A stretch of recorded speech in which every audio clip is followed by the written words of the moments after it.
اللہ کریم انہیں بہترین اجر دے، حضور پاک صلی اللہ علیہ وسلم ان کی نوکری قبول فرمائے۔ ان کا یہ جملہ کتنا دل ربا ہے، اور وہ مجھ سمیت ہم سب کی حقیقتوں کا آئینہ دار ہے کہ میں تھا کیا مجھے، اللہ اکبر کبیرہ۔ ہم اپنے اپنے ماضی پر نظر ڈالیں، اپنے اپنے پوری ساری عمر رفتہ کی پوری سرگزشت کو دیکھیں تو اس جملے کا پورا عکس کھل کر سامنے آ جاتا ہے کہ میں تھا کیا مجھے کیا بنا دیا۔ اس سٹیج پر بیٹھے جتنے ثناخان ہیں، آپ جتنے لوگ ہیں، یہ جملہ سب کی حقیقتوں کا عکاس ہے۔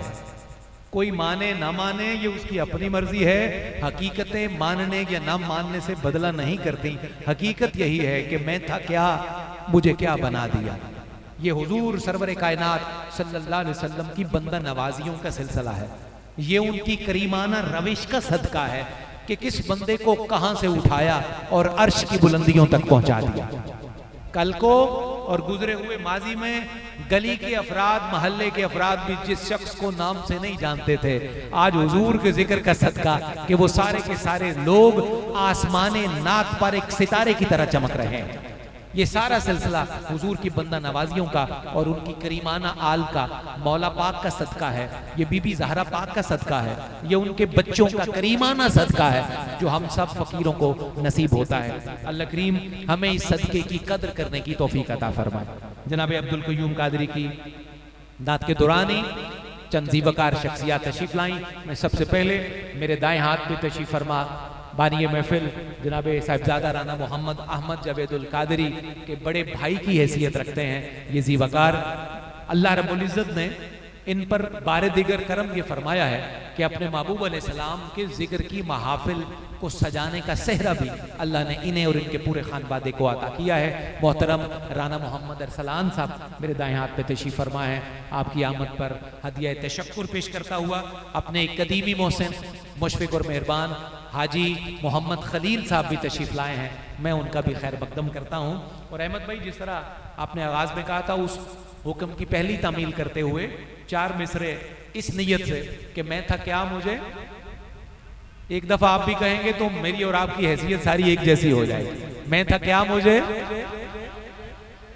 بے اختیار یاد آئی جب عبدالقیوم قادری یہ پڑھ رہے تھے، حافظ وسیم عباس صاحب، سہیب رضا صاحب اور بابا غلام محمد پارٹی، احسان بھائی، آپ سارے دوست، رانا صاحب قبلہ۔ احمد بھائی، آپ کے حکم کی تعمیل بھی ہے لیکن اس کا تعلق ماضی سے ہے۔ پیر سید ناصر حسین شاہ صاحب چشتی، اللہ ان کی قبر پر بڑی رحمت فرمائے، وہ اس موقع پر بڑا بے اختیار ہو کر کہا کرتے تھے، جے درداں دا دل وچ قبیلہ نہ ہوندا، مقدر دا کوئی ساوا تیلا نہ ہوندا۔ بڑے دھیمے لہجے میں سنیے، محبت کا نغمہ ہے۔ جے درداں دا دل وچ قبیلہ نہ ہوندا، مقدر دا کوئی ساوا تیلا نہ ہوندا، تے ساڈی تے ناصر سوا وی نہ لبدی، جے آل نبی دا وسیلہ نہ ہوندا۔ یہی حقیقت ہے مجھ سمیت اس سٹیج پر بیٹھے ہر فرد کی کہ جے درداں دا دل وچ قبیلہ نہ ہوندا، مقدر دا کوئی ساوا تیلا نہ ہوندا، تے ساڈی تے ناصر سوا وی نہ لبدی، جے آل نبی دا وسیلہ نہ ہوندا۔ اللہ حضور کی آل کا صدقہ اور وسیلہ ہم فقیروں کو قبر تک نصیب فرمائے اور پھر قبر سے حشر تک اس میں دوام عطا فرمائے۔ اب میں گزارش کر رہا ہوں داتا کی نگری لاہور سے ہی بہت خوبصورت ایڈز کے ساتھ، نیاز کے ساتھ، درد اور سوز کی دولتوں اور حلاوتوں کے ساتھ اپنے آقا کا ذکر کرنے والے خوشبخت ثناخان رسول جناب سہیب رضا قادری سے ملتجی ہوں، تشریف لائیے، اللہ کے محبوب کے حضور اپنا عقیدت نامہ پیش کرنے کی سعادت پائیے۔ محترم سہیب رضا قادری۔